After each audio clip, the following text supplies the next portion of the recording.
Thank you so much. As I mentioned earlier, what has moved people about HeForShe is that it takes an inclusive approach to gender by recognizing that it affects all people. Our next speaker, Edgar Ramirez, is a renowned actor, thought leader, and Unicef Goodwill ambassador. And he'll tell us more about that. You may have seen him in movies like Point Break or Joy, but if not, you can catch him in the currently playing Hands of Stone and the upcoming Girl on the Train. So please, welcome to the stage, Mr. Edgar Ramirez.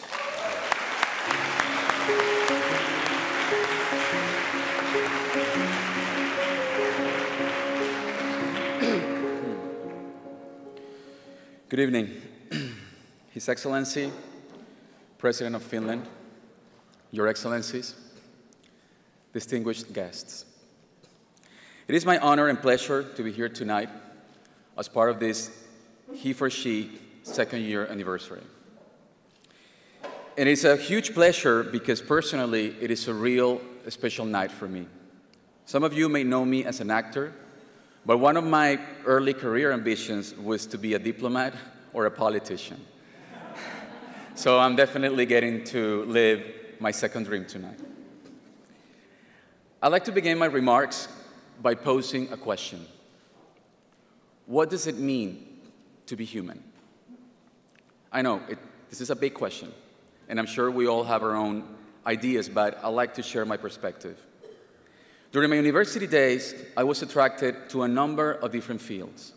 To name a few, politics, sociology, journalism, and acting. I ultimately became a journalist and then an actor. At first sight, they might seem very dissimilar from each other, but looking back, I see a common thread that connected them. A profound fascination with the human condition. I wanted and still want to better understand humanity. What motivates us, what inspires us, what makes us do the things we do. By pursuing acting, I might have chosen the most poetic among these disciplines.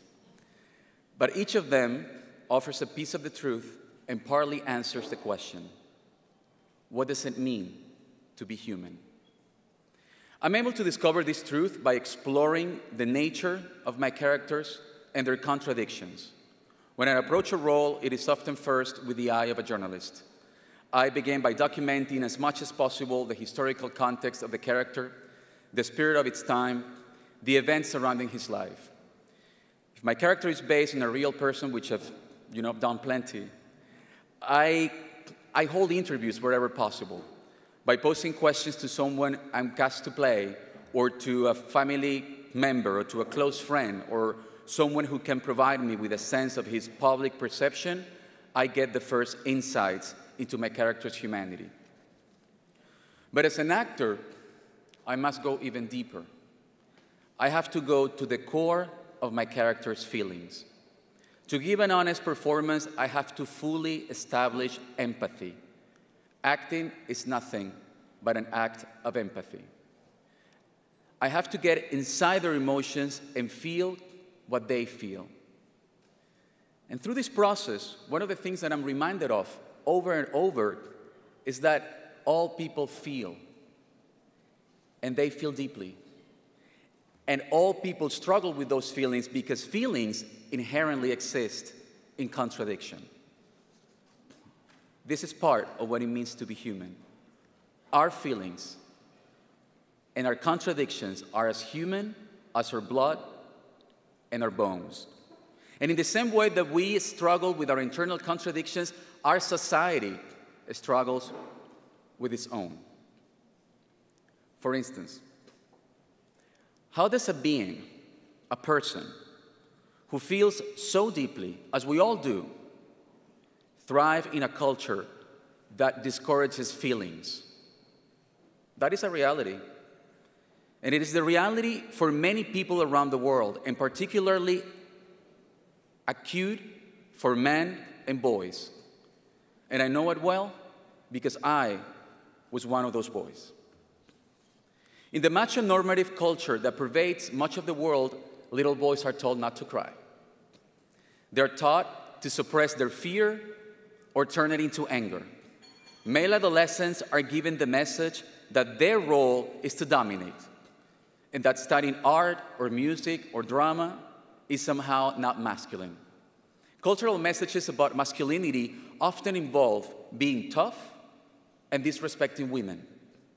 As boys grow into men, they're told that being a man means having power over someone or being incredibly successful and earning lots of money. Men are taught that if we are not the ultimate provider, then we are a complete failure. We have to be number one in everything we do. There's nothing more delusional or more paralyzing than what I just described.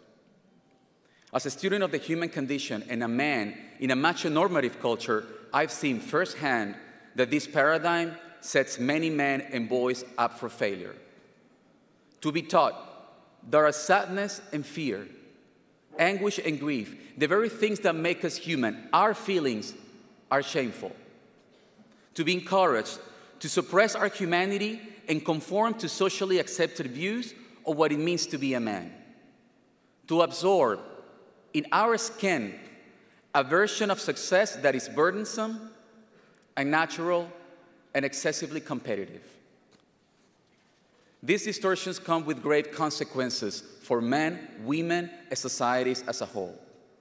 When men lack a healthy way to express despair or grief or rage, it often turns inward in the form of depression or even suicide. Suicide rates tend to be about 3 times higher for men than for women. As Emma Watson mentioned in her 2014 UN speech, in the United Kingdom, suicide is still the greatest killer of men ages 20 to 34. Yet, the discussion of male mental health is completely taboo in many parts of the world. On the flip side, when men's unchanneled emotion, particularly anger, turns outward, it is often deadly. Men are much more likely to commit acts of violence, including sexual assault, and domestic violence. Some have even postulated that the recent epidemic of mass shootings is related to a culture of toxic masculinity and its unfortunate byproduct, isolation. It is not my purpose to let anyone off the hook for their actions. Personal responsibility is still paramount, and violence against anyone of any gender is completely unacceptable. But we cannot ignore the role of confining and destructive social norms. Doing so jeopardizes us all. There has long been a misconception that gender equality is a women's movement. But gender equality is actually about just that, equality. It is a liberation movement for all genders. It is a liberation movement for each and every person that has ever felt the burden of a gender stereotype, or the pain of discrimination, or the pressure to fit into an uncomfortable mold. And part of this liberation movement requires that we call out and break down these social norms and barriers to our well-being so that we may all be free to be our true selves. In the journey for equality, women and men are like 2 strands of DNA wrapped together in an embrace. Our burdens are as intertwined as our common destiny. The constraints that burden me will eventually burden you. And the same is true in reverse. As long as you are burdened, I am too. By recognizing this interdependence, I can work for your well-being and know that I'm also working toward my own. I can know that whatever action I take to free you also frees me. And this is not just about what makes us human. This is what makes us a human family. And that brings me back to my original question. What does it mean to be human?